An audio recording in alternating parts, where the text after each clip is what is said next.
información lo pone uno a pensar, entonces sí vale la pena estudiar, realizar estudios universitarios en Costa Rica, pero aquí está con nosotros esta mañana, están los invitados. Así es. Nos acompañan Ilse Gutiérrez, coordinadora del Observatorio Laboral de Profesionales del CONARE, y Olman Madrigal, investigador del Observatorio Laboral de Profesionales del CONARE. Del Consejo Nacional de Rectores, ambos. Gracias, interesantísima esa investigación, porque uno podría ponerse a pensar que si va a estudiar periodismo, que si va a estudiar biología, que si va a estudiar preescolar o geografía. Biología y también, pero también está preescolar, geografía, está antropología, me parece. Mejor no lo hago. Desisto de hacerlo porque no van a tener trabajo. ¿Qué nos dicen tanto Ilse Gutiérrez como Olman Madrigal del Consejo Nacional de Rectores sobre esta investigación? Y si es así, que uno debería de tomar, las universidades deberían de tomar cartas en el asunto y ya no graduar más profesionales en esos campos. Buenos días. Los micrófonos son de ustedes. Muchas gracias. En realidad, los resultados lo que arrojan es que hay profesiones que tienen un nivel, digamos, una empleabilidad, una inserción laboral un poco más compleja. Sin embargo, por ejemplo, en las profesiones que usted estaba citando, nosotros encontramos que hay una diferencia entre lo que es la inserción de un bachiller a la inserción de un licenciado, siendo la inserción de un licenciado en general muchísimo más beneficiosa. Por ejemplo, en el caso de biología, nosotros tenemos que los 3 indicadores considerados, que son el desempleo, el subempleo por horas y el empleo sin relación con la carrera, son desfavorables para el bachillerato, no así para la licenciatura. En la licenciatura todos son muy favorables. Entonces, aquí encontramos que a mayor cantidad de años de estudio, el panorama va cambiando. Hay otras disciplinas. Aún así en periodismo, por ejemplo. En periodismo no se da. Se queda mucho con el bachillerato. Eso pasaba también con economía, me parece. En periodismo se da el fenómeno para el caso del desempleo. O sea, al pasar de bachillerato a licenciatura, el desempleo se vuelve favorable. Es decir, el nivel de desempleo queda por debajo del desempleo nacional. No así con, por ejemplo, el empleo sin relación con la carrera, es decir, ahí más bien aumenta. Entonces, aquí estamos ante un escenario que es un poco más complejo que, por ejemplo, lo que veíamos con biología, es decir, aquí hay que analizar mejor otros factores que están incidiendo. ¿Qué es lo que nosotros pensamos? Viendo los datos es que los licenciados toman una decisión y dicen, bueno, no estoy consiguiendo trabajo en periodismo, voy a probar en otras áreas. Entonces se van a otras áreas y logran insertarse. Pero son de los oficios o de las profesiones que requieren más investigación. ¿Por qué educación preescolar se volvió ya la carrera también, al igual comparte con periodismo, la carrera que constantemente sale como las que presentan más dificultades o menos posibilidades de hallar empleo? Bueno, la explicación puede ser varias, puede ser multifactorial. Una de las explicaciones es la gran apertura de diferentes opciones en esa carrera que se están dando en el mercado nacional. Es ahí donde el observatorio hace el llamado de atención. No somos un ente que toma decisiones en esa línea, pero sí damos la información necesaria a toda la comunidad que toca estos temas, que tiene que ver con los temas de las carreras, desde el mismo Consejo Nacional de Rectores, que es el más interesado en que esta información se divulgue a todas las universidades, porque como bien lo dijeron en la nota, esta información cubre a todos los estudiantes graduados en ese periodo 2011-2013 de cualquiera de las universidades en Costa Rica, no cubre solo las estatales. Entonces es información muy valiosa para todos los sectores, tanto el estatal como el privado, de la educación superior. Nada más, yo sé que César ya quiere preguntar, pero no, o sea, se están acabando, y ya iba a hablar también doña Ilse Gutiérrez, están acabando entonces los niños para dar clases en dijiste que es multifactorial, Olman Madrigal, la carrera de preescolar, ¿por qué? Porque también hay, como usted lo está señalando entre líneas, hay una un movimiento, una tendencia. Menos niños exactamente, el tema de la natalidad. A pesar de que tenemos el reto que está pidiendo la OCDE de que se tiene que universalizar la educación materno, ¿verdad? Materno-infantil, es decir, correcto, que están pidiendo que más bien desde los 4 años se esté dando educación y no que sean como guarderías los centros que hoy tenemos. A pesar de ese reto, hay que tomar en cuenta que los datos fueron recolectados en el año 2016 y en el año 2017 fue cuando el Ministerio de Educación establece la obligatoriedad paulatina, obviamente, de la educación preescolar. Eso de alguna manera viene a aumentar, digamos, de alguna manera la demanda de profesionales. Pero por otro lado, tenemos la noticia reciente de que más bien la cantidad de personas nacidas bajó.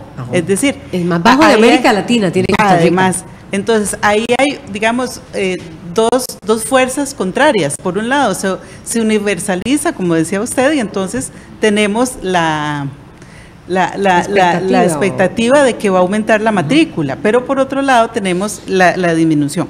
Es importante señalar que, al igual que en el caso de biología, en el caso de educación preescolar, al pasar de bachillerato a licenciatura, todos los indicadores se vuelven favorables.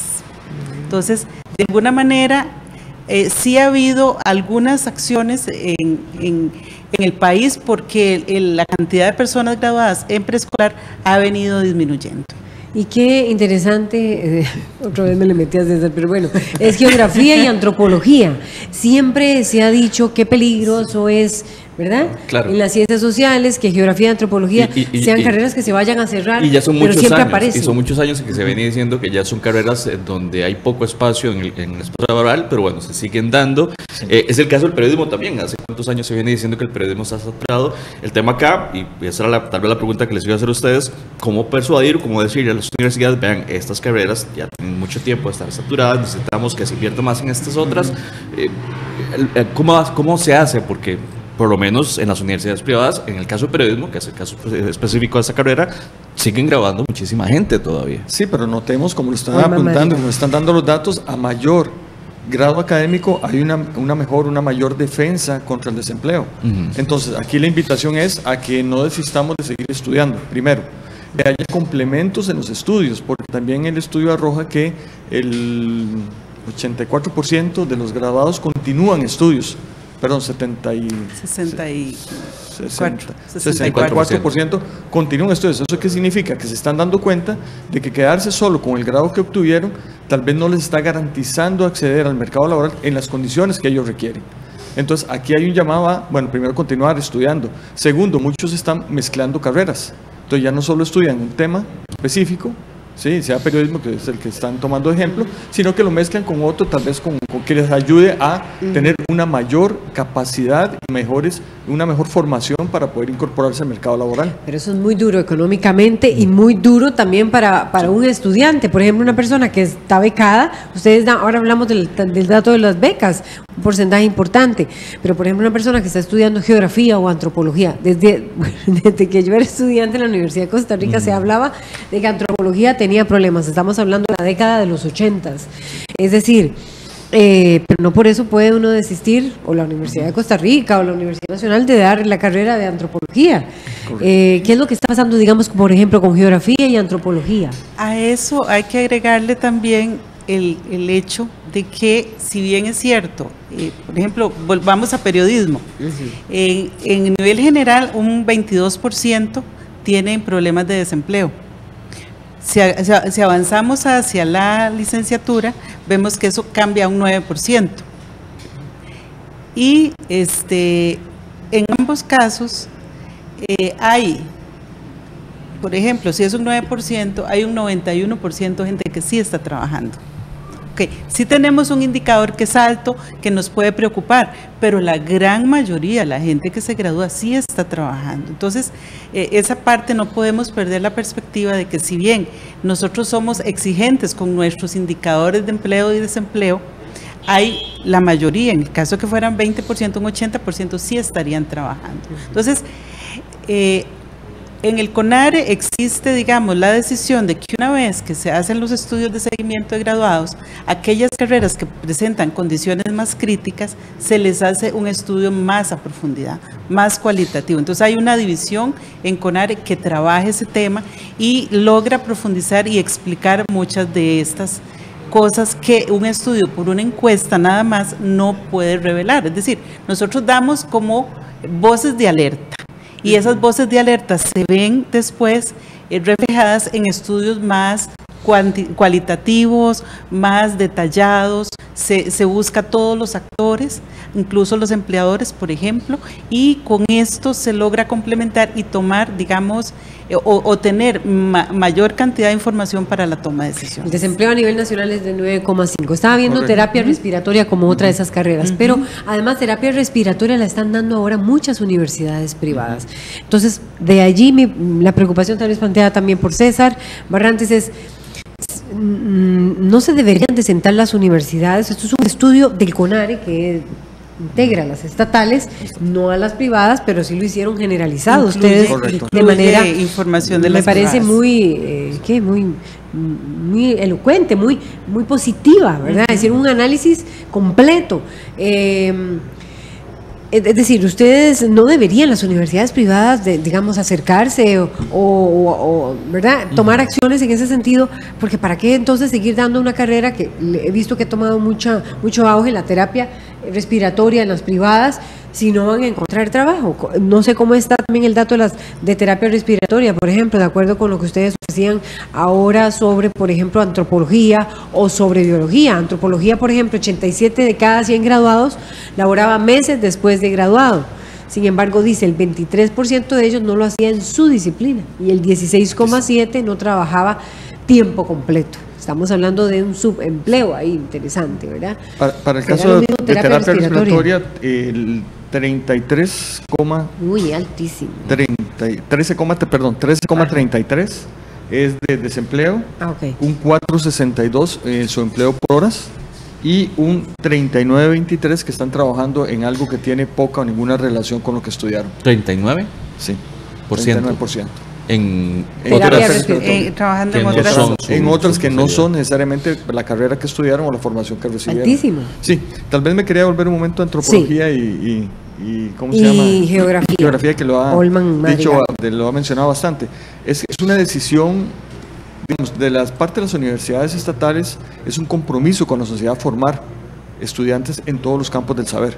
Entonces no es simple y sencillamente, lamentablemente, decir cerramos esta carrera porque su desempleo, no, porque a corto plazo, a mediano plazo pueden volverse a requerir más profesionales en estas áreas y las universidades no tendrían esa capacidad de reacción. Entonces se siguen formando. Nosotros lo que damos es información para que tanto los orientadores vocacionales como los mismos muchachos tengan información fresca, de primera mano, donde puedan analizar cuál es el comportamiento de esas disciplinas. Y con base en eso tomen su decisión, porque la decisión no es solo de si tengo o no empleo. Muchas decisiones de los muchachos y muchachas es, esto es lo que me gusta. Entonces claro, en la casa, es un asunto de vocación, de vocación, correcto. Claro, entonces en la casa, por más que le insistan, por más que le digan, por mire que esto, si quiere hacerlo y siente la pasión por hacerlo, probablemente vaya a lograr muchos éxitos y se va a sentir plenamente realizado. Entonces es un tema que tiene, como dije hace un rato, tiene múltiples factores que hay que analizar. Pero la responsabilidad que hay de las universidades es orientar a los muchachos, decirles, esta es la situación de esta carrera. No pueden cerrar carreras, pero pueden decirles, esto está saturado, mejor. Terapia respiratoria, por ejemplo, las universidades privadas deberían decir que el 39, casi 40% no está trabajando en terapia respiratoria. Entonces, ¿para qué va a pagar ese dineral en una universidad privada si finalmente no tiene posibilidades? No sé si trabajará como auxiliar de enfermería o algo parecido, ¿verdad? Porque los terapeutas respiratorios son como una especie también llevan materias de enfermería también, pero vea qué complejo. Y yo conozco a una madre que trabaja como enfermera más en un hospital que como terapeuta respiratoria. Volviendo al otro campo interesantísimo que ustedes revelaron, ¿cómo está esa participación de género de mujeres en carreras y hombres en carreras no tradicionales. En las carreras tradicionales, me parece que el estudio también arroja datos interesantes sobre, no sé si empleabilidad de mujeres, si es ese el análisis, o más bien, porque escuché que estaba dentro de la información, que se valoró que ya hay más mujeres ingenieras estudiando, o más mujeres estudiantes de las ingenierías. ¿Es así? ¿Se confirma ese dato en crecimiento? Sí, el dato ha venido creciendo. Hace unos años, hace unos 20 años, era si acaso 15% de mujeres en estos campos. Correcto. Actualmente, dependiendo de la disciplina, hay casi que un equivalente, en otras hay siempre más hombres porque son tradicionalmente pues carreras las ingenierías son típicas, ¿verdad? Sí, son típicas, y algunas son más fuertemente masculinas que otras. Por ejemplo, electrónica o eléctrica, mecánica, son de las que típicamente son masculinas. Civil también, pero están cambiando a otros. Digamos, el paradigma está cambiando un poco. Ahora, por otra parte, lo que preguntaba de la inserción laboral, hay una diferencia marcada. Hay una diferencia marcada entre la capacidad para insertarse al mercado laboral entre hombres y mujeres. Por ejemplo, aquí tenemos que el nivel de desempleo en hombres es de un 2,6%, mientras que el nivel de desempleo en mujeres es de un 7,54. Acercándose casi al 9,5 de desempleo nacional. O sea, veamos que es una diferencia muy grande. Y esto, además, tomando en cuenta que se gradúa un 63% de mujeres versus un 38% de hombres. Uy, esos datos son muy reveladores, Ceci Gutiérrez y Olman Madrigal. Explicaciones de estos datos. Se gradúan 63% de mujeres, hombres 38%, casi el doble de las mujeres. Correcto. Y las mujeres tienen, ¿qué? Vamos a ver, 3 veces más desempleo que los hombres. 2,6 hombres, 7,5 las mujeres. Explicaciones. Sí, el subempleo igualmente es desfavorable para las mujeres, 5,96 para las mujeres, 3,9 para los hombres. Y la poca relación también tiene 8,47 para mujeres y 6,1% para hombres. Razones, bueno, hay razones estructurales, hay dobles jornadas que trabaja la mujer. Hay, digamos, aquí no tenemos el dato fresco en este estudio, pero en estudios anteriores que hemos comparado, por ejemplo, el porcentaje de hombres y de mujeres jefes, hay un desbalance comparable con estos datos, y entonces nosotros pensamos que la capacidad de inserción de la mujer, por los roles que la sociedad le asigna, son menores. La mujer tiene que salir, tiene que atender los niños, tiene que atender los padres, ahora, ¿verdad? Entonces hay una gran cantidad de roles que en la sociedad se le asignan a las mujeres, además de que ahora una gran proporción lleva el dinero a la casa también. Entonces, esto nosotros consideramos que es una de las razones por las cuales las mujeres no están, digamos, logrando los mismos niveles de inserción laboral que los hombres. Sin embargo, a raíz de estos datos que tenemos, lo interesante es que da para más investigaciones. Entonces, es profundizar en ese tema de por qué esto está ocurriendo, qué se obedece, cuáles son las razones reales. Digamos, como lo esboza doña Ilse, hay varios supuestos que tendríamos que confirmar esas hipótesis, pero da para más material para poder realizar otras investigaciones que el observatorio o cualquier otra universidad interesada también podría tomar esta información y darle mayor seguimiento. Sí, claro, porque ¿dónde está el punto? Uno podría pensar, los empleadores o empleadoras no quieren contratar mujeres, o prefieren contratar hombres. Por lo menos en los estudios nuestros de empleadores, eso no lo han dicho los empleadores. Se van más a las capacidades de las personas. Y es otro estudio que viene aparte, que viene complementario con en el cual se denota que por lo menos no es lo que expone, no es lo que exterioriza. Sí, porque son más mujeres las que se están graduando. Correcto. Por un porcentaje bastante. Sí, bastante. Bueno, y hay mayor. carreras que son, sacamos las carreras donde hay un protagonismo mayor de los hombres, pero hay carreras, por ejemplo, las de ciencias sociales tienen una gran presencia de mujeres. Educación. Por ejemplo, educación, el 23,98 son masculinos en este estudio y el 76,02 mujeres, que es de los porcentajes más altos. La doble jornada, decía Ilse Gutiérrez, ustedes hablaron, podría estar pesando, que las mujeres profesionales prefieren retirarse, dejar de trabajar, porque no encuentran opciones de trabajo que permitan, ¿verdad?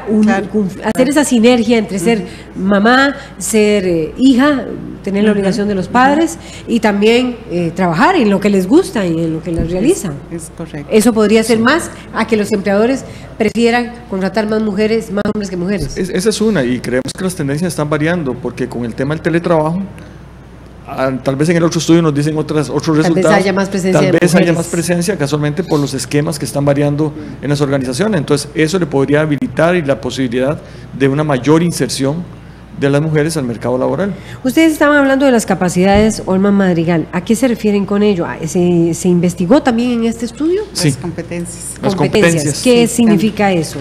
¿Qué datos nos revela? Se le preguntó a las personas graduadas sobre las competencias genéricas, por ejemplo, trabajo en equipo, liderazgo, que consideraban que fueran más útiles para su trabajo. Entonces, digamos, dentro de los datos más relevantes, la capacidad para trabajar en equipo fue la principal. Es una escala de valoración de 1 a 5, donde 5 es lo más alto, y los encuestados la valoraron en 4,58, o sea, muy alto. Seguida de capacidad de hacerse entender al expresar verbalmente sus ideas. Seguida por capacidad para identificar, plantear y resolver problemas, y capacidad para toma de decisiones. Digamos que esas son las principales que ellos consideran que para conseguir su trabajo fueron las que el empleador valoró como principales. Entonces vean que son capacidades. Trabajar en equipo, ¿sí? Hacerse entender, expresar sus ideas, resolver problemas, la tercera, y capacidad y la cuarta, de toma de decisiones. Entonces esto le está mandando un mensaje a todas las unidades académicas de todas las universidades, que si esto no está incorporado dentro de su malla curricular, bueno, tienen que volverlo a ver. Ahora, esto varía, estos son los resultados generales del estudio, pero por cada una de las diferentes disciplinas que se estudiaron, varía. O sea, unas pasan primero, otras pasan después, unas toman mayor relevancia, otras menos.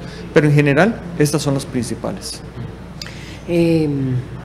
Ilse Gutiérrez, sí. Estos datos, básicamente ahí el énfasis fue de empleadores y también los profesionales. Los profesionales expresaron esto, que es la utilidad para el trabajo que ellos desempeñan de estas disciplinas, de estas competencias. Esto lo que se llama es cómo incluirlos dentro del currículo universitario. Y lo que nosotros hacemos es preguntarles a ellos cuál es la utilidad de estas competencias, y además no está aquí en estos resultados ahora, pero sí está dentro del informe, qué tanto la carrera le proporcionó.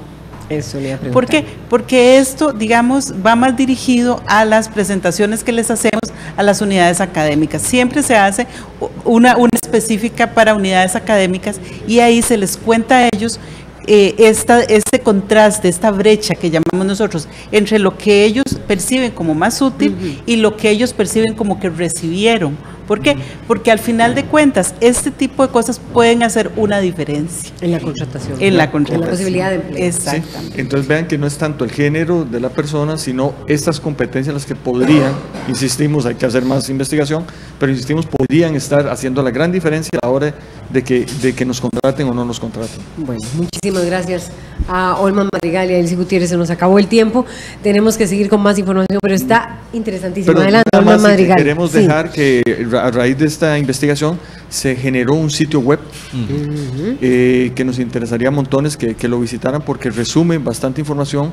Es un módulo que se ha creado para orientar a los muchachos, para colaborar a los profesionales en orientación en los procesos dentro de los colegios. La dirección es radiografía.conare.ac.cr. Es un módulo que tiene diferentes cejillas, es accesible por tablet, por teléfono celular, por cualquiera de los procesos, y que puede ser de gran utilidad para padres de familia, estudiantes, enorme para quienes ahora, investigadores. Lo reiteramos, radiografía.conare.ac.cr. Correcto. Sí, para César, para quienes están buscando en este momento carrera, aquí está. Es una excelente herramienta. Las competencias, la empleabilidad hombres, mujeres, las carreras que salen con menos posibilidades, pero cómo aumentan las posibilidades. Los ingresos, las universidades que están dando las carreras, los colegios a donde se tienen que incorporar, cómo se financiaron los estudios. Si trabajaron durante la carrera. La mayoría, muchos de los estudios se están financiando con beca. En el sector estatal, sí. ¿En el sector estatal cuánto? En el sector estatal. En el sector estatal. No tengo la separación porque. Espérate, pero las becas en este momento están cubriendo cerca del 84% de la población universitaria estatal. Estatal.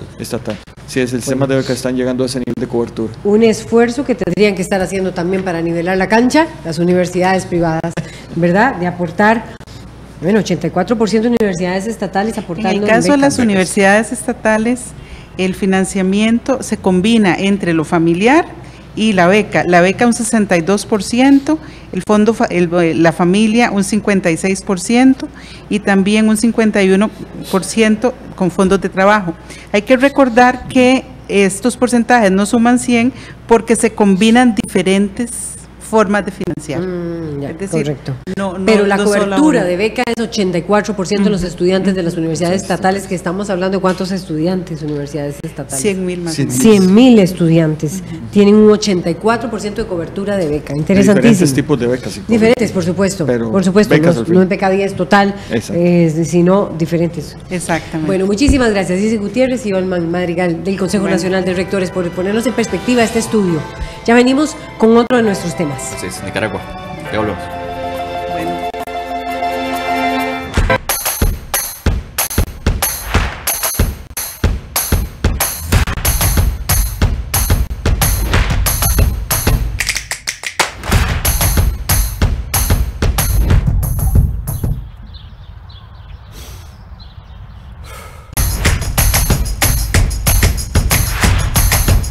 Inscribite en Deje y Gane ingresando a www.dejaloir.cr. Fecha de inscripción del 1 al 30 de abril del 2018. Mi gobierno deja un país mejor que el recibido hace 4 años. Redujimos la pobreza, construimos más escuelas y colegios, la economía continúa creciendo y los precios se han mantenido estables. Llegan más turistas, exportamos más productos, atendimos las emergencias con amor por nuestra gente. Construimos mucho más que 2 puentes, carreteras, acueductos, centros de salud. Dejamos un país mejor que el recibido, como lo hizo doña Laura y como lo